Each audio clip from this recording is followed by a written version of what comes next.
And we're back after a brief break. You're watching South Texas Crossfire with your host, Attorney Joe Flores, and we're here honoring Humberto Lozano Lopez and here with his son, Carlos Lopez. You guessed it, the Ted Turner of South Texas Broadcasting here. Welcome back, Carlos. Thank you, Joe. Thank you for having me. Well, Carlos, this first half, just catching everybody up to speed who's just getting their popcorn and sodas, that we were talking about a great band, Humberto Lozano Lopez, your dad, and also the struggles that he's gone through, and you know, I think he's iconic in a way, and he's also, and we've talked about this, these are very, I know this is trying for you too, because you were his caregiver, but I think that you are now partnering and working with River City Hospice, Sure. Janet Montaigne, that's coming to this area by storm, helping a lot of people who don't want to pass away in a hospital. And can you tell me a little bit about your dad, the experience you had as a caregiver? Absolutely, Joe. Please go ahead. Before we begin with that segment, Joe, I wanted to read something to you that struck me, that I thought would be interesting for people to know, to truly understand how my father's philosophy is.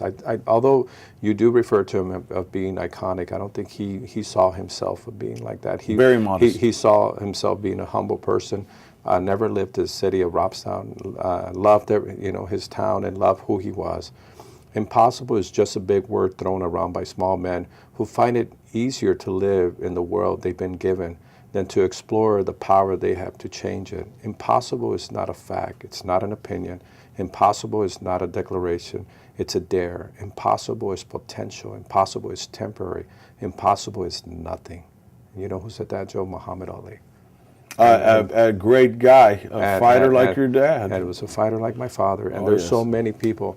And, you know, a few minutes ago I mentioned that I was part of the baby boomers, Joe, the last part of 1964, babies that were born in 1964. And we are reaching a part of a huge group of people that are going, getting older and older every day. And I'm the last of that baby generation, of that baby boomer generation. And a lot of folks like myself are having to take care of our parents. And a lot of people who are watching us right now are going to be faced one of these days, just like you were as well with your own father. And I didn't have the option to River City Hospice because I did not know of them. But I'm glad that they're here in Corpus now. I'm glad that they're here to provide the loving, tender care that they will provide for families, to bring the dignity of people that are sick, like my father, who was sick in a hospital for almost a year. I would have loved to have taken him home, Joe, and have the loving care that River City would have brought to him, to make sure that we would have been surrounded by him at his home where he wanted to be. He wanted to be in Robstown. And there's so many families right now that are facing the same crisis as well. And if you find yourself in that situation, it would be something for you to inquire about and to really do your homework and study who they are and what they represent. Because I think that you would come to find out that they're good and trusting people that want to help you, and giving the dignity of your mom and your dad or your grandma or your abuelito or your tío or somebody that you truly love that is in their final days, and not want to be in a very cold hospital, very distant, even though they do a wonderful job. I think it would be nice to have a company of this magnitude bring the loving care to somebody's home and giving that person who is gasping for their last breath the love and comfort that they deserve, as I wish I would have had with my father as well. Well, I agree, and my father passed away 6 years ago. I feel the same. You know, one thing I like about Miss Montaigne is that she's from Beaumont, from East Texas, and, you know, a different culture over there than our culture here. But she embraced the Lopez family. Right. She embraced KTMV and the radio. She's embraced our culture with that passion and saying, hey, we can. We're not outsiders. We reach in and we become family with the insiders here in town and help bring about care. Ladies and gentlemen out there, as a board-certified nurse practitioner and an attorney, I know. I go into people's homes, and my wife does, and we see critically ill patients. You know, people with Alzheimer's, people with cancer. Hospice is only 40% cancer. Everybody thinks hospice is, if I put them on hospice, it's giving up. It's not. No. They give nutrition, they give therapy, they give care. The doctors are there. You get sometimes 24 hours a day care if needed. The family gets to see them anytime they want. You're not in this cold, antiseptic environment in a hospital.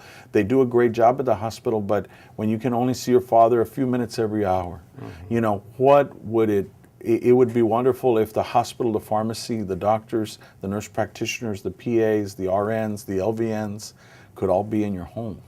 And that's her vision, and I think that's why both you and I buried our fathers. You were there when I buried my father over there in Alice, and he was being at Ruben Garcia and Sons Funeral Home. You came by, and I always kid you. I said, "Did you come by for a check for the advertising?"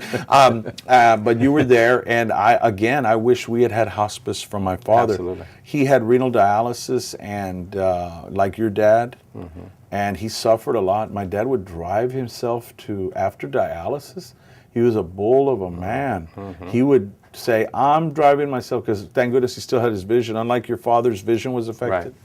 But in any event, what sort of partnership do you envision with River City Hospice here in the coming year that the KTMV family could bring? Because I know there's cultural nuances and cultural differences. A lot of people, and our culture especially, is saying hospice, ooh, I don't want to have anything to do with that. That's death. Right. I mean, so what is your vision for partnering with River City? I think it's to bring awareness, Joe. And love has no lines. And there's no barriers when it comes to people that truly will love that family member who's going through that trial and tribulation. And what it has impressed me more than anything is Janet's commitment to this community. And we're here to bring awareness, Joe. And we're going to work very hard to make sure that they're in the forefront and that people know who they are and what they represent. And we're excited about promoting them here in Corpus Christi, and it's going to be something that I think is going to be everlasting, because love never ends, Joe. It really, truly doesn't. And this company is coming in with the responsibility to taking care of the ones that we truly love. Well, and we've got a few minutes left, but I want everybody out there to program in this number into their cell phone, to program their number into their iPhone, and that's River City Hospice. Just put down hospice and type in or program in 882-5900, and remember these words: hope, dignity, and love. That is their mission, and they're family owned, like the Lopez family. They're not a big corporation. They're not about the numbers. It's about relationships. One testimonial, there was a homeless man, and for privacy's sake, I will change the facts up a little bit, but they went and they found him and they rendered care, and he was living in a car. Wow. The nurses out in the freezing rain and the cold, and they went and take care of him, and that's the way they do. They had a social worker go out to a home, and the guy, when you go, they have problems. Their electricity was out, a breaker or something. The social worker turns into electrician and fixes it and opens up their electricity. I mean, they go above and beyond, and if they can't help, they'll find somebody. 882-5900. And that's what I'm talking about, Joe. They're in the trenches. They're out there in the real world. And that's what impressed me more than anything else, meeting her and talking to what her vision is and what they want to see.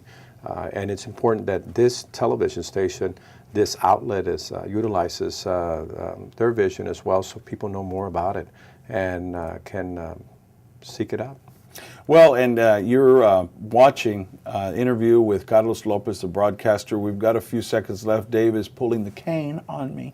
But I wanted you all to remember 882-5900. Put down hospice. Find out more about the program and visit them at rivercityhospice.com. That's rivercityhospice.com. Or call them up, 882-5900. Ask for Janet Montaigne or her right hand, Claudia. And you can learn more. And if you have a loved one that can benefit from hospice, it's not just cancer. You can help them if they had a stroke, if they have a bad heart, if their kidneys are failing, if their lungs are failing, and they don't want to spend or pass away down the road in the hospital. Please call. And that's 882-5900. And there's going to be a lot more information. Mr. Lopez is going to be partnering with them to change the way we think about hospice and healthcare delivery. Thank you for making everything possible. Thank you very much. I appreciate it. And don't forget, ladies and gentlemen, if you or your business wants to advertise with our station, family owned and operated for many, many years, the Lopez family. And don't forget, politics is coming up. It's a full contact sport on KTMV, the only station with political teeth. This is Joe Flores signing off. Thank you and God bless.